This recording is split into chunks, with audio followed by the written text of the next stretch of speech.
আয়াত ১২ ومن قبله كتاب موسى إماما ورحمة وهذا كتاب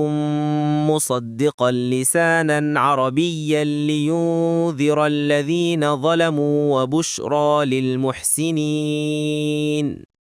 অনুবাদ আর এর আগে ছিল মুসার কিতাব পথপ্রদর্শক ও রহমত স্বরূপ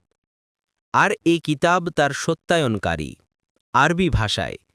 যেন তা জালিমদেরকে সতর্ক করে আর তা মুহসিনদের জন্য সুসংবাদ তাফসির ১ নং ফুটনোটের বিবরণ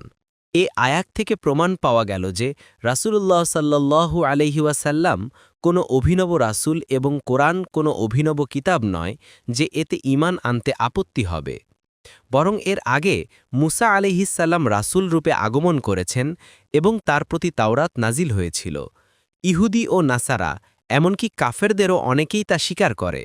দেখুন তবারি